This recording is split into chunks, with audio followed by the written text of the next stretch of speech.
ગીર સોમનાથ ખાતે ડિમોલેશનનો મામલો સામે આવ્યો છે। ગુજરાત હાઈકોર્ટે ડિમોલેશન મુદ્દે નોટિસ ઇસ્યુ કર્યું છે। કલેક્ટર, એસપી, ડેપ્યુટી કલેક્ટર, મામલતદાર સહિત 17ને નોટિસ ફટકારવામાં આવી છે। ધારાસભ્ય વિમલ ચુડાસમાની પણ ફરજ રૂકાવટનો દાખલ થયો છે ગુનો। ગુજરાત હાઈકોર્ટની કાર્યવાહીના પગલે ચકચારી મચી છે। સોમનાથના ધારાસભ્ય વિમલ ચુડાસમાએ પત્રકાર પરિષદ યોજી હતી। પત્રકાર પરિષદ યોજીને તેઓએ માહિતી આપી છે। સોમનાથ શંખ સર્કલ નજીક કરાયું હતું ડિમોલેશન। હજુ પણ વધુ પીડિતો દ્વારા હાઈકોર્ટમાં રીટ દાખલ કરાશે।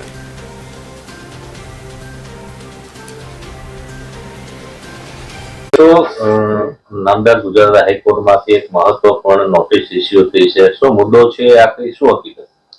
4/4/2025 ના રોજ શ્રી જે શંખનાથ સર્કલ આવેલું છે પાટણ મુકામે, તેની સામેની જગ્યા ઉપર કોઈ નોટિસ દીધા વગર સવારે 10:30 થી 11 વાગે ત્યાં ડેમોલેશન કરવામાં આવ્યું। ત્યારે ડેમોલેશન પહેલા હું ત્યાં રૂબરૂ પહોંચેલો અને ત્યાં પ્રાંત અધિકારી હાજર હતા। મેં એમને કીધેલું કે તમે કોઈ નોટિસ આપેલી હોય અથવા પોલીસ તંત્ર કીધેલું કે તમારી પાસે કોઈ ડેમોલેશન માટેનો કોઈ ઓર્ડર હોય તો મને બતાવો, તો એમની પાસે કંઈ હતું નહીં। એમને ત્યારે કીધેલું કે જે ગીર સોમનાથના પૂર્વ કલેક્ટર દિગ્વિજયસિંહ જાડેજા કીધેલું છે કલેક્ટરે કે આ ડેમોલેશન કરી નાખવાનું અને બાકીનું તે જોઈ લેશે। ત્યારે એ સંપૂર્ણ રીતે મારી ધરપકડ ખોટી રીતે કરવામાં આવી અને ડેમોલેશન કરી નાખવામાં આવ્યું, એક પણ નોટિસ આપ્યા વગર। ત્યારે જે ડેમોલેશન કરવામાં આવ્યું તેમાં 4 લોકોની જે 2 નંબરની નકલ હતી, મફતિયો પ્લોટ હતો અને 1 જણાનું દસ્તાવેજ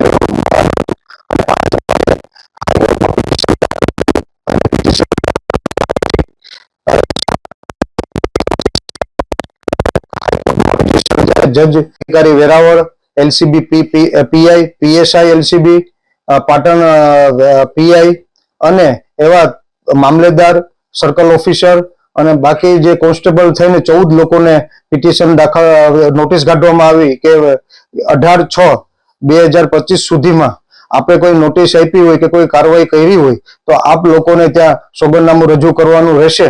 અને કોર્ટ દ્વારા એ પણ કહેવામાં આવ્યું કે તમારે પોતાને રૂબરૂ હાજર રહેવું પડશે અથવા કે તમારા વકીલ મારફત પણ 18/6/2025 સુધીમાં સોગંદનામું રજૂ કરવાનું રહેશે જે આપને જે પણ કાર્યવાહી કરી હોય।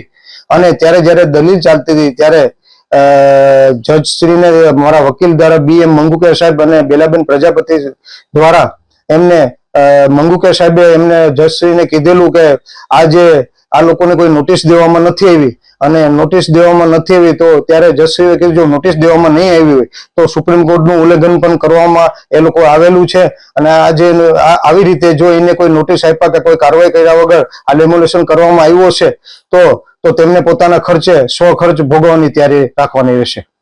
કઈ રીતે મૂલવો છો હાઈકોર્ટના આ નિર્દેશને?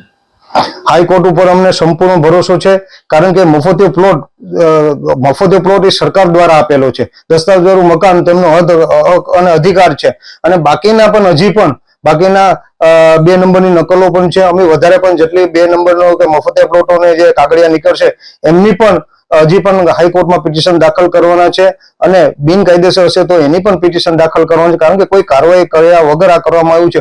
અમને હાઈકોર્ટ અને ન્યાય ઉપર ભરોસો કે સંપૂર્ણ આ લોકોનું જેને ખોટી રીતે ડેમોલેશન કર્યું એને ન્યાય મળશે અને ખોટી રીતે જે પોલીસ